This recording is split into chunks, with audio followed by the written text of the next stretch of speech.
I am thrilled to meet for the first time Carolyn Jacobs, historical fiction author. Carolyn, welcome to Between the Lines podcast. Thank you, Jennifer. It's a pleasure to be here. Well, it's a thrill to have you here. We just were chatting a little bit before and finding out, gosh, I feel like a lame brain. So her book is titled The Pride of Babylon. And in my mind, I've read her information about how she loves biblical times and the history and all that. And I just assumed it was a biblical fiction. So I want to make that clear because a lot of people, I mean, I think historical fiction is probably the most popular genre out there. Don't you agree? I think, well, for me, it is. Well, yeah, 'cause it's probably what you read, Yeah. right? So this is a historical fiction. But before we get into the book, which is fascinating on its own, let's just talk a little bit about you, Carolyn. Share about you and your journey and where you came into this and whatever you want to share. Well, I am late to the party. I'm an empty nester, and when my first child, my daughter, left home, I was like, okay, I need to reinvent myself because we homeschooled, and so it was going to be a Oh, huge gap.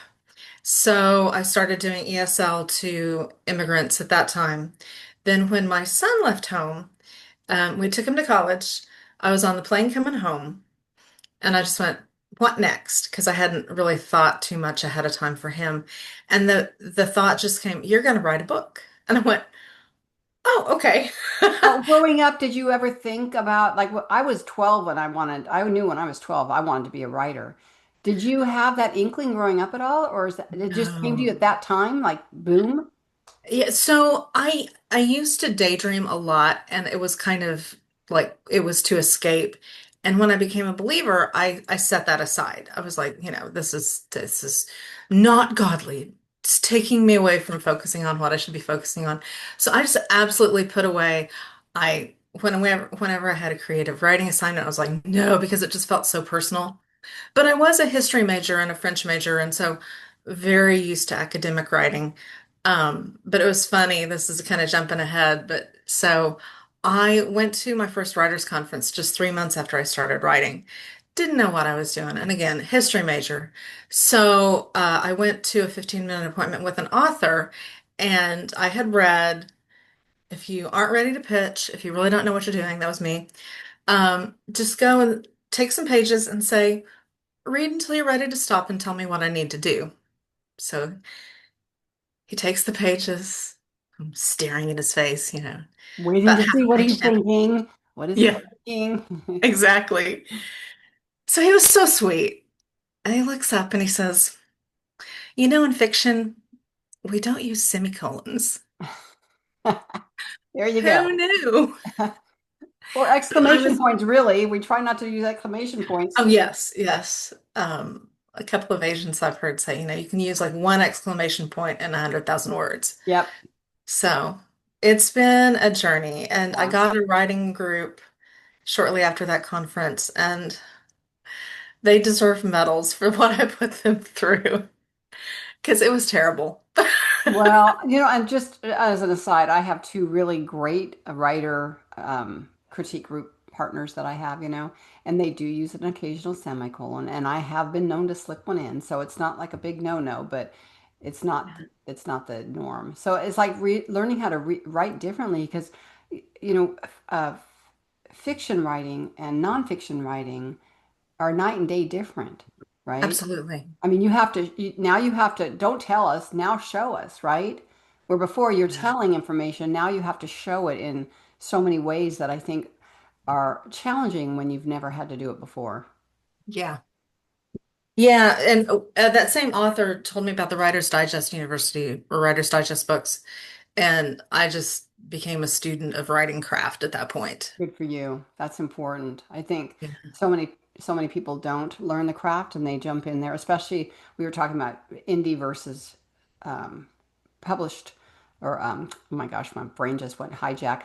Indie versus having a publisher for your books if you're doing it on your own. And there are a lot of indie authors out there, and I have a good author friend who does really well, and she said it's frustrating because all these indie authors, and now a lot of them are using AI, and they're not even writing their own work anymore. And so you see all this stuff coming out there, and she goes, as a Christian author, how do you deal with? that kind of um, you're having all this competition, and it's not, these people can crank out books really quickly because they're using AI. And to me, I'm sorry, and I don't want mean to offend, but I believe that's unethical. It's like it's Absolutely. not your I words if agree. you're using AI. And but I think in the end, if you're writing for the glory of God, He's really in control of it. Yeah. He's really in control of it. Yeah. I don't know about you, but I started writing to kind of figure out uh well, this particular journey started with back when the kids were younger. We were a homeschool group. The moms did our Bible study while the kids were in PE, and then we go get ice cream and have their Bible study. And so we were studying Daniel. And I was looking at the group, and there were four boys in the group, and they were a little younger than Daniel and his friends would have been.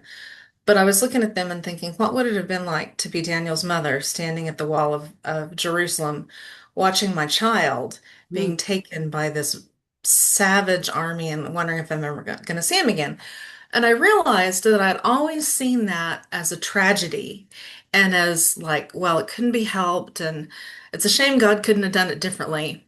And then realizing that was so wrong because Daniel being sent was ordained, it mhm. was for a Absolutely. purpose. God had a And plan to use him, and in the way he did. yeah, Yeah. because when you look at what happened with the Assyrian conquest in the north, there was the dispersion, and those 10 tribes, they didn't have an identity anymore. But God had to save at least Judea. He had to save Judah because that's where the Messiah was going to come. So Daniel being sent and being in favor with the king, I think that he was the catalyst for bringing the exiles to Babylon so that Jerusalem was going to be destroyed. He needed to save a remnant, and I think Daniel was the Right. catalyst. And you can look through all of history and some of the things that happened. Like I don't know if you are familiar with Corrie Ten Boom. Yes, have you read her book, The Hiding Oh, Places? Oh my yeah. word. And I think about, somebody like Corrie Ten Boom who ends up in a concentration camp as a Christian, not as a Jew, but as a Christian, and how she ministered to and taught the Word of God to those that she was in captured with in prison. But you see her after her getting out and all the things that she's done and how she's impacted people for God's kingdom. I mean, that's huge. And it would have never happened had she not been imprisoned in the first place. So our ways just are never his ways. I mean, we see things like you said, you look at this young man being taken as a tragedy, but when you read the book of Daniel, to me, when I read about how he and his friends asked could they not be given the rich foods and instead eating the good healthy foods and and God how God blessed him. I think about the three men in the fire, his friends in the fire, and I think, how often that would pour into your heart going, he's so faithful. And So it's like I feel like my faith is so small. You know hmm what I'm saying? My faith is so small. And why, I was just praying about this morning. Why can't I? It's like, I believe, Lord, help my unbelief. Why can I not believe in the big stuff?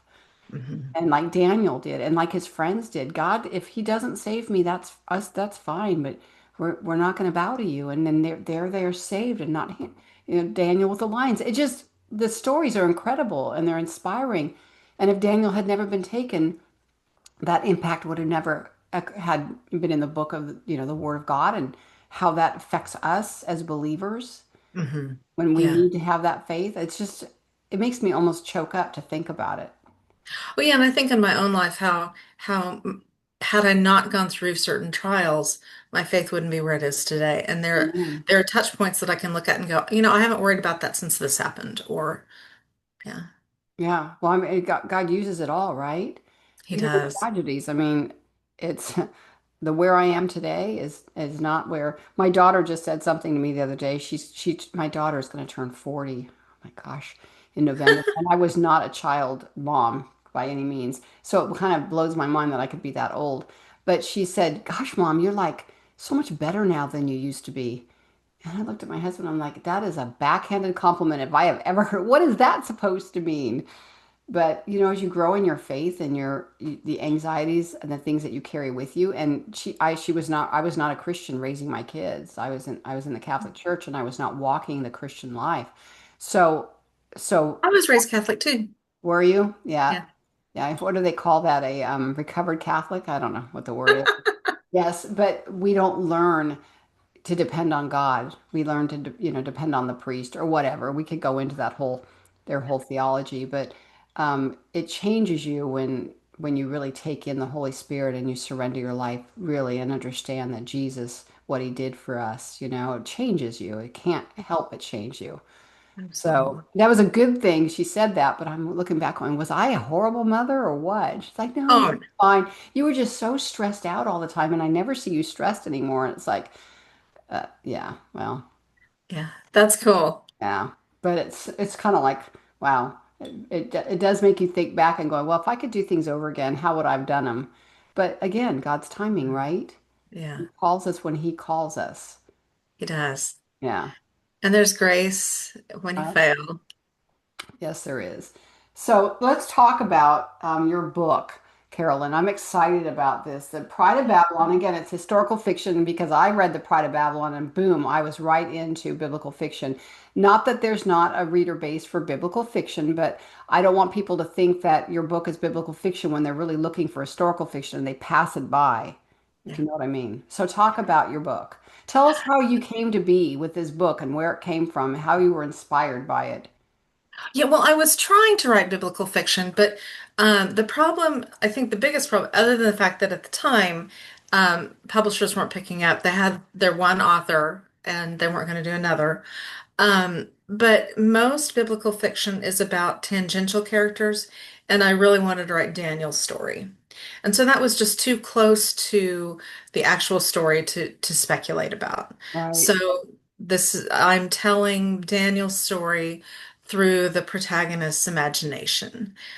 She is at the dig at Babylon, and she's looking at the ruins and imagining what it would have been like when it talks about Daniel sitting in the king's gate. Well, I can imagine Daniel sitting in the Ishtar gate making judgments in the name of the king. Because Nebuchadnezzar, he cared about two things. He cared about conquests and he cared about making Babylon a beautiful city. He didn't care about the day-to-day stuff. And so he pawned that off to Daniel. And so, anyway, But she, just say this book is set in 1917, right? it is. Just so we Yeah, have a date in mind. So this book is set in 1917. it is. Go ahead. Yeah. And it's interesting. I did a lot of research, but I didn't find exactly why the dig was shut down in 1917. But that territory, the Ottoman Empire surrendered to the British forces in 1917. And so I would imagine that a German dig would no longer be welcome in now British controlled territory during World War One. Right. That makes good sense, right? So I put her there right as the dig is shutting down. And so she ends up making a discovery that kind of changes everything. And it also has to do with the Tower of Babylon on the cover. There's a ziggurat that she's imagining the actual Cover tower. there. Yeah. And it's very frustrating when academics will say, well, the Tower of Babel is actually the Tower of Babylon that Nebuchadnezzar built, when we have cuneiform that Nebuchadnezzar talks about building this, thinking of the original Tower of Babel. So Right. no, the Tower of Babylon is not the Tower of What's Babel. Babel? Babel. There's a reason it's called the Tower of Babel. Yeah. Well, and actually, so there's a dig site about 11 miles away from there called Borsippa, and there's a cylinder that's been dug up there that where Nebuchadnezzar also did restoration work there, and he talks about that being the tower. And it's a very interesting. And the name of it in German is Zugenturm, which means tongue tower. Oh, really? Yeah. How interesting is that? Yeah. When you Wow. look at the pictures now, you can just imagine. And she does, they go to that site and she's imagining all these people building this tower, and then suddenly no one can understand each other. And she's thinking of the judgment. And So part of this, though, we have a handsome Joe in here as yes, we well. do. So Yeah. this has romance. I'm assuming. Is It that does. It okay? does. So one of the lines I read out of this on the back cover blurb that I was reading back to you when we first started because it just struck me. It says. little does she know, meaning Anna, little does she know the city will unearth more than artifacts. It will excavate the depths of her soul. And that's very compelling right there. It's like, ooh, I want to know. And then it goes into Joe, the handsome history professor. So it's like, well, we see where that's coming from. Yeah. So, So Anna knows academically a lot about God, and okay. she's drawn to him, but she's afraid to really trust him. And Joe, he's there on the dig. His dad was a missionary, and he married. His dad married a local woman, and so Joe's a missionary kid. So he's in his work there at the dig. He's trying to reach the Arabs, and since he is half Arabic and he speaks the language, he has a mission to them. And he also sees that Anna is interested in God, but not trusting him. So he's reaching out to her through her time there. Okay, well, this sounds really interesting. Where did you get I mean, obviously you got the inspiration because of Daniel. You wanted to write Yeah. the story of Daniel, but you're driving home from taking your son to college, Yeah. and you need to do something, and all of a sudden this book pops into your head. How long from that first thought to where you are now having it published? What was that journey like? How long was that? 5 years. Okay. And this is maybe the third iteration of that idea. And I'm not done with it because now I was like, okay, that's one way to tell it. And so the main focus on Daniel's life is during Nebuchadnezzar. I call it Neb goes nuts, the 7 years of and that's just such a cool thing because the way God, he didn't just use Daniel for his people. He used Daniel to bring Nebuchadnezzar to faith. And that just, it's the Amazing. coolest thing. It is.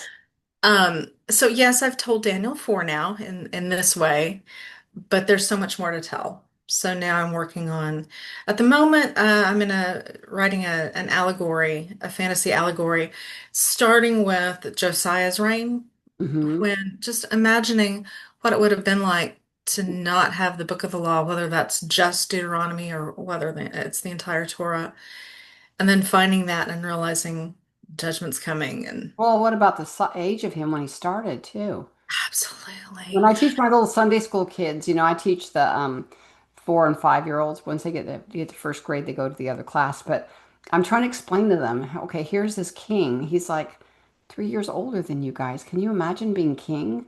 And you just to grasp that with these little kids is amazing. Yeah. And And the fact that he became king at 8, started following the Lord at 16, but when you look at Jehoiakim's age, Jehoiakim would have been born when Josiah was 14. And of course, the 3 sons of his that became king were just awful. right, So I have to think that he married women who were idol worshippers and probably disdained his faith. So, yeah, it's sad when you think about I just finished the book of Isaiah, and then just read Nahum today, and you look at how the wickedness had come in and people were pulled away, and how they were sacrificing their own children and things they were doing is just abhorrent. And we think ugh, our world today is wicked. It's not. I think personally, I think of abortion as child sacrifice. I do. If absolutely. that bothers you, I'm sorry, but we're sacrificing it to our own agenda and what we want, you know. Yeah. So yeah, it's there's a lot of parallels, throughout history with what happened back to the Israelites way back in that time period. So Yeah. 5 years. And so when you say your story's not done and you're talking about writing an allegory and doing some other things, are you going to have a series attached to this book, or is it going to be That's the completely plan. different? So would Anna and Joe be in there, or would you be bringing in new characters to tell that second part of the series? So once I get back to this, because yeah, I want to get my fantasy trilogy out of the way. But when I get back to Anna and Joe, this so Joe has a sister that he talks about in this book. And so she will be one of his students because he's a professor. So he's going to be leading a dig. and the sister comes along, and this is after World War One, so there's going to be a college student there that served in World War One. He's got PTSD, and so that'll be the love interest thing. And I haven't decided which dig I'm going to do, if it's going to be going back to the Babylon area or if it'll be maybe in Jerusalem. It's interesting. You're the second author that I've spoken to recently who is setting books in around that time period during World War One. Interesting. It's rarely a setting. I mean, you see a lot. I mean, to the point where I won't even pick up a World War II book anymore. I'm so over it. I mean, it's been done Yeah. ad nauseum, right? It's just done and done and done. So it's refreshing to see. I learned so much in those books when I'm reading historical fiction, but we to be able to see something from World War One is refreshing and new, and I think it's original, and we haven't overdone that at all at this point. It's fairly new.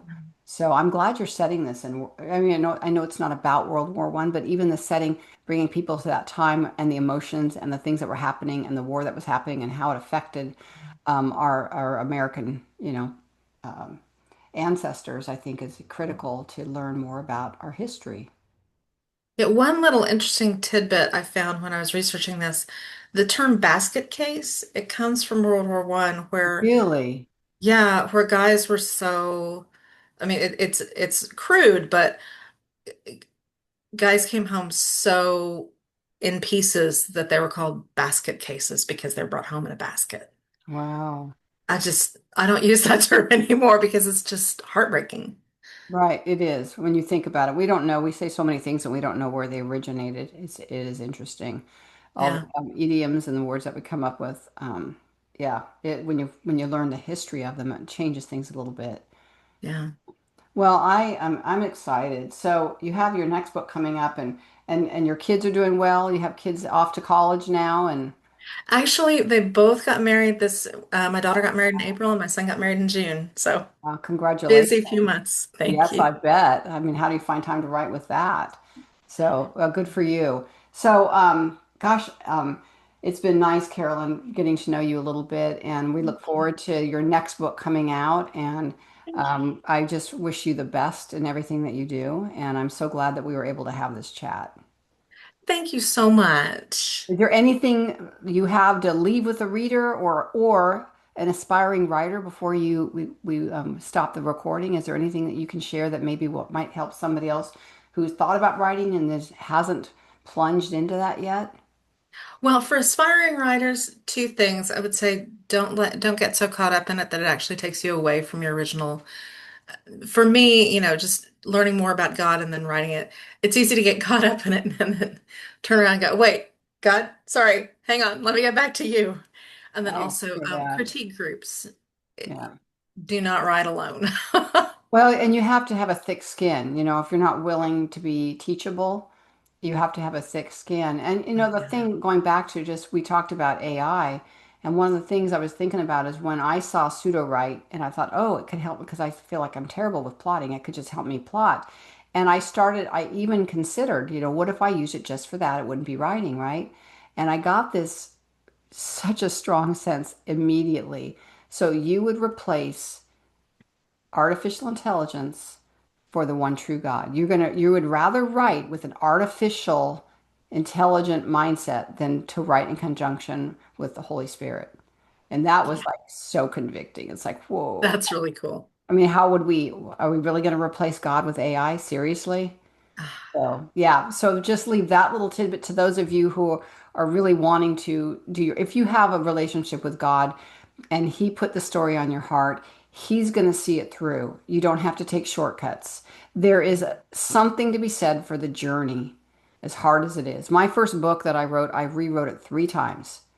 I mean, from start to finish 3 times because it was inspired by my brother's suicide. And I was in such a dark place when I wrote it. I needed that if I had just jumped in there and done it, without taking into consideration my relationship with God, it would not have been impactful for me. And I don't think it would have come out nearly, it wouldn't have been the piece of work that God had asked me to write. So just, yeah, let's not take shortcuts. You need critique groups, learn the craft. If you don't want to go to a writer's conference, because I know they can be pricey, there are some absolute awesome books out there that Mhm. you can get a hold of that will help you. Emotion Thesaurus is one that I really like, and then Riveting Your Readers with Deep POV. It's a 62-page book. Yes, So simple, right? I mean, it is. And but the exercises, man, I know hard, huh? they were hard. But it's simple tweaks. It's really not as hard as people think it is. You know, it's a lazy writer who won't do deep POV. Yeah, but then once you get, I don't know, you kind of get over the hump of it, Hmm. and then you can't write any other way. No, because it feels shallow. It feels one-dimensional. So those are the two books that and the Emotion Thesaurus does help again with that deep POV because I think it helps with the show not tell. You're going to hear that Mhm. if you're a new writer and you're going to show your stuff to anybody, they're going to say show, don't tell. Show, don't tell. You know, like Mark Twain said, don't say the old lady screamed, bring her on and let her scream. Yeah, Show the emotions, the physical, the if your character is looking at somebody else and they look, oh, they look nervous. What does that look like? yeah, Yeah, so those are those things that I think make a writer go from to really up here. You know, it's important. yeah. Okay. I'm glad you agree. So thank you and good luck. And the next time you have another book out, let me know and we'll just do this again. Thank you so much. That would be wonderful. Okay. Thanks, Carolyn. Good luck and God bless. Thank you.